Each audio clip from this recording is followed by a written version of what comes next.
King of pop का ताज पहनने वाला शख्स, जिसकी आवाज, डांस और करिश्माई शख्सियत ने दुनिया को दीवाना बना दिया था, वह अचानक दुनिया को अलविदा कह गया। 25 जून 2009 की दोपहर लॉस एंजलिस से एक खबर ने पूरी दुनिया को हिलाकर रख दिया। माइकल जैक्सन अब इस दुनिया में नहीं रहे। उनके घर से डॉक्टर कॉनराड मरे ने 911 पर कॉल किया था। जब तक एम्बुलेंस पहुंची तब तक माइकल की हालत गंभीर हो चुकी थी। अस्पताल में भर्ती करने के बाद भी डॉक्टर उन्हें बचा नहीं सके।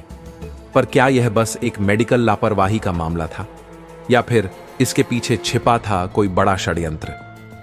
मरे पर आरोप लगे कि उन्होंने माइकल को घातक मात्रा में दवा दी थी, लेकिन सवाल यह था कि क्या मरे इस घटना के अकेले जिम्मेदार थे, या इसके पीछे कोई बड़ी साजिश थी? इस क्राइम डॉक्यूमेंट्री में हम माइकल जैक्सन की मौत के हर पहलू की गहरी पड़ताल करेंगे। उनकी जिंदगी, विवाद, मौत के दिन की घटनाएं, मेडिकल रिपोर्ट, डॉक्टर कॉनराड मरे का बयान, उनके परिवार और करीबियों के शक, और अंत में यह सवाल कि क्या वाकई यह एक दुर्घटना थी या एक सोची समझी हत्या। नमस्कार दोस्तों, मैं हूं राज और आप देख रहे हैं राजनामा यूट्यूब चैनल। आगे बढ़ने से पहले दोस्तों, वीडियो को लाइक करके चैनल को सब्सक्राइब कर लीजिए। माइकल जैक्सन का जन्म 29 अगस्त 1958 को इंडियाना, अमेरिका में हुआ था। उनका परिवार बेहद ही साधारण था, लेकिन संगीत का शौक विरासत में मिला था। उनके पिता जोसेफ जैक्सन ने बचपन में ही उन्हें और उनके भाइयों को संगीत की ट्रेनिंग देनी शुरू कर दी थी। 1964 में माइकल अपने भाइयों के साथ जैक्सन 5 बैंड का हिस्सा बने।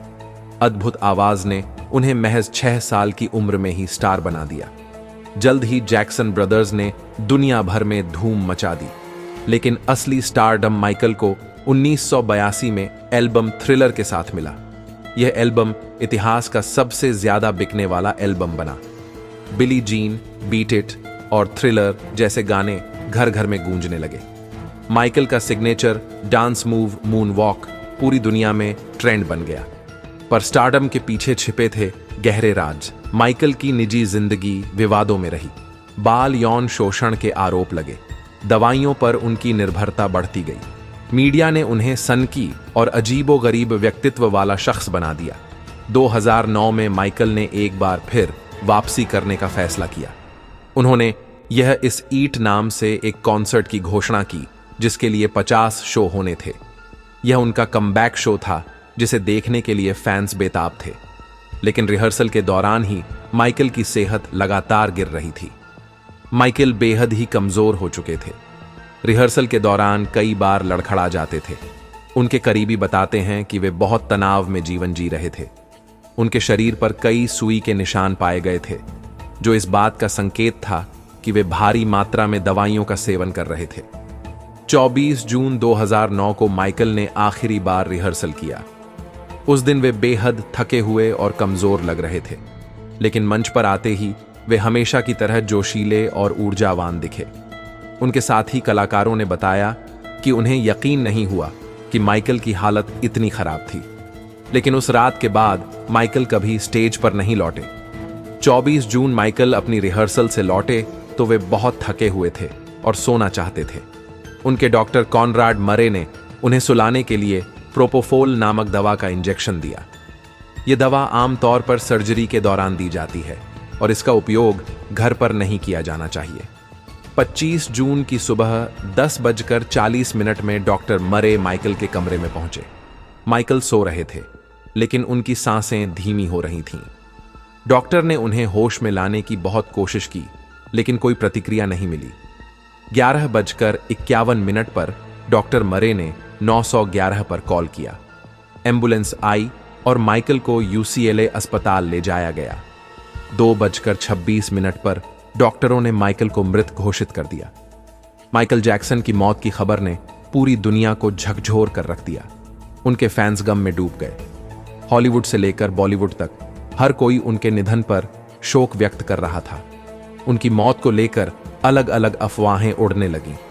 माइकल की बहन लाटोया जैक्सन ने दावा किया कि उनकी मौत के पीछे एक बड़ी साजिश थी। परिवार को यकीन था कि माइकल को मारा गया है। उन्होंने डॉक्टर मरे को ही दोषी ठहराया, लेकिन शक केवल मरे पर नहीं था, माइकल की वित्तीय जीवन की स्थिति ठीक नहीं थी। उनके ऊपर $500 मिलियन का कर्ज था। उनकी मौत के बाद उनके गानों की बिक्री में बहुत तेजी आई, जिससे कई लोगों को फायदा हुआ। इस वजह से उनकी मौत को एक साजिश बताया गया। माइकल जैक्सन की मौत के बाद Los Angeles county coroner office ने उनकी बॉडी का पोस्टमार्टम किया, तो रिपोर्ट में कई चौंकाने वाले तथ्य सामने आए, जिनसे उनकी मौत को लेकर सवाल और गहरे हो गए। माइकल के शरीर में प्रोपोफॉल की अत्यधिक मात्रा पाई गई, जो एक शक्तिशाली एनेस्थीसिया दवा है। उनके खून में लॉर्जेपैम और मिडाजोलैम जैसी दवाएं भी थीं, जो नींद लाने के लिए दी जाती हैं। माइकल के शरीर पर कई सुइयों के निशान थे, जो इस बात का संकेत था कि उन्हें नियमित रूप से इंजेक्शन दिया जाता था। उनकी पसलियों पर सीपीआर देने के कारण हल्की चोट के निशान थे। उनके फेफड़ों में सूजन थी, जो लंबे समय तक दवाओं के उपयोग का संकेत था। उनका शरीर काफी कमजोर था और उनका वजन सिर्फ 50 किलो 800 ग्राम था, जो उनकी लंबाई के अनुसार बहुत ही कम था। पोस्टमार्टम रिपोर्ट में पाया गया कि माइकल की त्वचा में वाइटिलिगो की पुष्टि हुई थी। यह वह बीमारी थी जिसके कारण उनकी त्वचा का रंग सफेद हो रहा था। माइकल की त्वचा का रंग बदलने को लेकर हमेशा अफवाहें उड़ती थीं, लेकिन रिपोर्ट ने साबित कर दिया कि वे वास्तव में इस बीमारी से पीड़ित थे। उनके सिर पर असली बाल नहीं थे, बल्कि वह विग पहनते थे, क्योंकि उनके बाल 1984 में एक शूटिंग के दौरान जल गया था। पोस्टमार्टम रिपोर्ट में स्पष्ट रूप से लिखा गया कि एक्यूट प्रोपोफॉल और बेंजोडाइजेपीन इंटॉक्सिकेशन, यानी जहरीली मात्रा में दवा का सेवन, उनकी मौत का कारण था। रिपोर्ट में इसे होमिसाइड हत्या बताया गया, न कि दुर्घटनावश हुई मौत बताया। इसका मतलब था कि डॉक्टर कॉनराड मरे पर शक और गहरा हो गया। माइकल जैक्सन के निजी डॉक्टर कॉनराड मरे उस दिन उनके घर में ही थे। वे माइकल के स्वास्थ्य का ध्यान रखने के लिए हायर किए गए थे। मरे ने अदालत में दावा किया कि माइकल ने खुद प्रोपोफॉल की अधिक मात्रा ली थी, जबकि मरे सो गए थे। लेकिन जांच में मरे का बयान विरोधाभासी पाया गया। मरे ने माइकल को घर पर ही प्रोपोफॉल दिया, जो बेहद घातक थी। प्रोपोफॉल का इस्तेमाल सिर्फ ऑपरेशन थिएटर में किया जाता है, न कि घर पर। उन्होंने सीपीआर सही तरीके से नहीं दी थी। मरे ने 911 पर कॉल करने में देरी की। उन्होंने मौके पर मौजूद सबूतों को भी हटाने की कोशिश की। लेकिन सवाल उठता है, क्या मरे इस घटना के अकेले जिम्मेदार थे? माइकल को लंबे समय से दवाओं का सेवन कराया जा रहा था। उनकी टीम और परिवार को इस बात की जानकारी थी। क्या मरे के पीछे कोई और ताकत थी जो माइकल को नुकसान पहुंचाना चाहती थी? माइकल जैक्सन की मौत को लेकर उनके परिवार और फैंस का मानना था कि यह सिर्फ डॉक्टर मरे की लापरवाही नहीं थी, बल्कि इसके पीछे कोई बड़ा षड्यंत्र था। उनकी बहन लाटोया जैक्सन ने दावा किया कि माइकल की हत्या एक साजिश थी। उन्होंने कहा कि माइकल को दवाओं का ओवरडोज दिया गया ताकि उनकी संपत्ति और संगीत पर कब्जा किया जा सके। उनके पिता जोसेफ जैक्सन ने कहा, माइकल की हत्या एक साजिश के तहत की गई थी। माइकल पर $500 मिलियन का कर्ज था। उनकी मौत के बाद उनके गानों और एल्बम्स की बिक्री में जबरदस्त इजाफा हुआ। उनकी संपत्ति की कीमत $1.5 बिलियन तक पहुंच गई। क्या किसी ने जानबूझकर उन्हें खत्म कर दिया ताकि उनकी संपत्ति पर कब्जा किया जा सके? माइकल के बेहोश होने के बाद डॉक्टर मरे ने सीधे 911 पर कॉल नहीं किया। उन्होंने पहले माइकल के अंगरक्षक ऑल्वरेज को फोन किया। मरे ने कहा कि माइकल की हालत गंभीर है, लेकिन उन्होंने एम्बुलेंस बुलाने में देरी की थी। 911 कॉल रिकॉर्ड में मरे की आवाज घबराई हुई थी, लेकिन एक्सपर्ट्स का कहना था कि वह घबराहट नकली थी। कॉल में मरे ने प्रोपोफॉल का नाम नहीं लिया, जबकि वह जानते थे कि माइकल को वही दवा दी गई थी। देरी ने शक को और गहरा कर दिया। क्या मरे जानबूझकर एम्बुलेंस को देर से बुला रहे थे ताकि माइकल को बचाया न जा सके, या फिर वे किसी बड़े षड्यंत्र का हिस्सा थे जिसमें माइकल को खत्म करने का आदेश दिया गया था? माइकल जैक्सन की मौत के बाद उनकी वसीयत को लेकर विवाद खड़ा हो गया। उनकी संपत्ति की कीमत मौत के बाद कई गुना बढ़ गई, जिससे उनके परिवार और उद्योग जगत में खींचातानी मच गई। माइकल ने अपनी वसीयत में अपने 3 बच्चों प्रिंस, पेरिस और ब्लैंकेट को संपत्ति का मुख्य उत्तराधिकारी बनाया था। उनके बच्चों को उनकी संपत्ति का 40% हिस्सा मिला। उनकी मां कैथरीन जैक्सन को भी 40% हिस्सा दिया गया ताकि वह बच्चों की देखभाल कर सकें। बाकी 20% संपत्ति चैरिटी को दान कर दी गई। पिता जोसेफ जैक्सन और उनके भाई बहनों का नाम नहीं था। इससे परिवार में तनाव और बढ़ गया।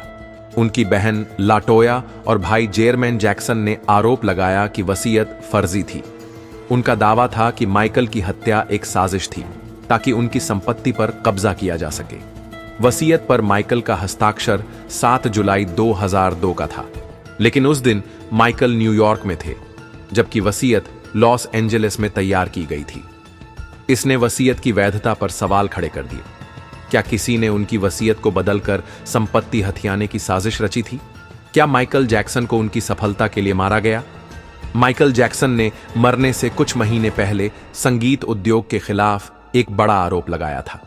उन्होंने कहा था कि संगीत उद्योग एक साजिश का हिस्सा है जो कलाकारों को कंट्रोल करता है। उन्होंने अपने एक बयान में कहा, संगीत इंडस्ट्री बहुत क्रूर है। वे कलाकारों को मानसिक रूप से तोड़ देते हैं। वे मुझे खत्म करना चाहते हैं।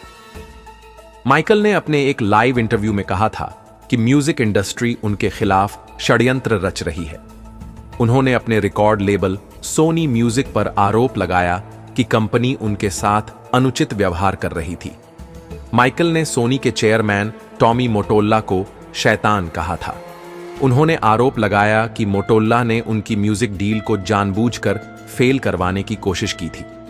माइकल के पास द बीटल्स के गानों का कॉपीराइट था, जो सोनी के लिए बेहद मूल्यवान था। उनकी मौत के बाद सोनी ने बीटल्स के राइट्स का बड़ा हिस्सा खरीद लिया। सवाल उठा, क्या माइकल को खत्म करने के पीछे म्यूजिक इंडस्ट्री का हाथ था ताकि वे उनके म्यूजिक राइट्स पर कब्जा कर सकें? 2009 में माइकल की मौत के बाद डॉक्टर कॉनराड मरे पर गैर इरादा हत्या का केस दर्ज हुआ। उन पर आरोप था कि उन्होंने माइकल को प्रोपोफॉल का जानलेवा डोज दिया था। मुकदमे की सुनवाई 2011 में शुरू हुई तो मरे ने कोर्ट में दावा किया कि उन्होंने जानबूझकर माइकल को कोई घातक दवा नहीं दी थी। उन्होंने कहा कि माइकल ने खुद ही दवा ली थी। अभियोजन पक्ष ने बताया कि मरे ने माइकल को 25 मिलीग्राम प्रोपोफॉल का डोज दिया था, लेकिन माइकल को इससे भी अधिक मात्रा मिली थी, जिससे उनकी मौत हो गई। मरे ने माइकल की हालत बिगड़ने पर एम्बुलेंस बुलाने में देरी की थी। उन्होंने सबूतों को छुपाने की कोशिश की थी। कोर्ट में 911 कॉल रिकॉर्ड पेश किए गए, जिनमें मरे घबराए हुए थे, लेकिन उनके बयानों में विरोधाभास था। 7 नवंबर 2011 को डॉक्टर मरे को 4 साल की सजा सुनाई गई, लेकिन 2013 में उन्हें 2 साल की सजा काटकर रिहा कर दिया गया। इससे फैंस में आक्रोश फैल गया। फैंस का मानना था कि मरे सिर्फ एक मोहरा था। असली गुनहगार अब भी पर्दे के पीछे है। जांच के दौरान कई ऐसे रहस्य सामने आए जो इस केस को और उलझा देते हैं। जांच रिपोर्ट में पाया गया कि माइकल को दी गई दवाओं की मात्रा अधिक थी, लेकिन डॉक्टर मरे ने इसे छुपाने की कोशिश की थी। मरे ने दावा किया कि उन्होंने सिर्फ छोटी मात्रा में दवा दी थी, लेकिन पोस्टमार्टम रिपोर्ट ने उनके झूठ को उजागर कर दिया। जांच में पता चला कि माइकल को लगातार अन्य डॉक्टरों से भी दवाएं मिल रही थीं। उनके निजी फिजिशियन मरे अकेले नहीं थे, बल्कि उनके पीछे पूरी मेडिकल इंडस्ट्री थी जो माइकल को दवा का आदी बना रही थी। परिवार का दावा था कि माइकल की वसीयत फर्जी थी। उनकी मौत के बाद उनकी संपत्ति और म्यूजिक राइट्स पर बड़ी कंपनियों ने कब्जा किया था। क्या यह सब एक साजिश थी ताकि माइकल को खत्म कर दिया जाए और उनकी संपत्ति पर नियंत्रण किया जा सके? माइकल जैक्सन की मौत के बाद पूरी दुनिया में उनके फैंस में गहरा शोक और आक्रोश फैल गया। 25 जून 2009 को उनकी मौत की खबर आने के बाद हॉलीवुड वॉक ऑफ फेम पर लाखों फैंस जमा हो गए। लोग उनके गानों को गाकर श्रद्धांजलि दे रहे थे। फैंस ने माइकल की मौत को हत्या करार दिया और न्याय की मांग करने लगे। जब डॉक्टर मरे के खिलाफ मुकदमा चला तो फैंस ने कोर्ट के बाहर प्रदर्शन किया। वे तख्तियां लेकर खड़े थे जिन पर लिखा था, जस्टिस फॉर माइकल। मरे को सिर्फ 4 साल की सजा मिलने पर फैंस का गुस्सा भड़क गया। लोगों का मानना था कि माइकल की मौत एक गहरी साजिश का नतीजा थी, लेकिन असली गुनहगारों तक कानून कभी पहुंच ही नहीं पाई। माइकल की मौत के बाद पूरी म्यूजिक इंडस्ट्री सदमे में थी। उनके पुराने दोस्त और music partner Lionel Richie, Stevie Wonder और मैराडोना जैसे सितारों ने उन्हें श्रद्धांजलि दी। पॉप स्टार मैडोना ने कहा, माइकल जैक्सन जैसा कलाकार कभी दोबारा पैदा नहीं हो सकता। म्यूजिक इंडस्ट्री में उनकी मौत के बाद दिस इज इट नाम से एक डॉक्यूमेंट्री रिलीज हुई, जिसमें उनके आखिरी दिनों की झलक दिखाई गई। माइकल की मां कैथरीन जैक्सन ने उनकी मौत के बाद कई इंटरव्यू में कहा कि माइकल की मौत एक साजिश थी। उनकी बहन लाटोया जैक्सन ने आरोप लगाया कि माइकल को मारने के पीछे बड़ी कंपनियों का हाथ था, ताकि उनकी संपत्ति और म्यूजिक राइट्स पर कब्जा किया जा सके। माइकल जैक्सन की मौत के बाद उनकी लोकप्रियता और भी बढ़ गई। उनकी म्यूजिक एल्बम्स की बिक्री आसमान छूने लगी। उनकी मौत के बाद थ्रिलर, बैड और डेंजर्स जैसे एल्बम्स की बिक्री ने रिकॉर्ड तोड़ दिए। फैंस ने उनकी याद में स्टैच्यू और म्यूजियम बनाए। उनकी संपत्ति की कीमत मौत के बाद कई गुना बढ़ गई।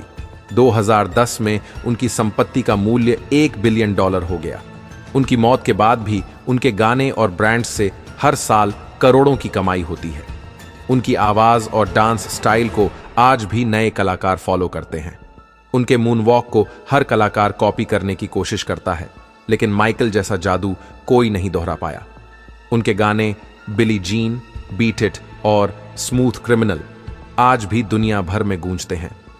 माइकल जैक्सन की मौत के बाद भी उनके निधन को लेकर रहस्य बना हुआ है। उनकी मौत को कभी मेडिकल लापरवाही कहा गया, तो कभी इसे सोची समझी हत्या करार दिया गया। डॉक्टर मरे को सजा मिली, लेकिन उनकी मौत में शामिल अन्य ताकतें कभी उजागर नहीं हो सकी। माइकल जैक्सन की मौत के पीछे किसका हाथ था? क्या यह सिर्फ डॉक्टर मरे की लापरवाही थी, या फिर किसी बड़े माफिया का खेल था? क्या म्यूजिक इंडस्ट्री ने माइकल को खत्म किया ताकि उनके म्यूजिक राइट्स पर कब्जा किया जा सके? माइकल जैक्सन के फैंस आज भी मानते हैं कि माइकल को मारा गया था। उनकी मौत को लेकर आज भी नए नए षड्यंत्र सामने आते हैं। कुछ लोग मानते हैं कि माइकल ने अपनी मौत को फेंक किया और वह कहीं छुप कर रह रहे हैं, लेकिन यह सिर्फ अफवाहें हैं जिनका कोई प्रमाण नहीं है। माइकल जैक्सन की मौत एक मेडिकल लापरवाही थी या साजिश, इसका जवाब शायद कभी नहीं मिलेगा। उनके फैंस आज भी न्याय की मांग करते हैं। उनकी मौत के पीछे के रहस्य ने पॉप संगीत की दुनिया को हिलाकर रख दिया।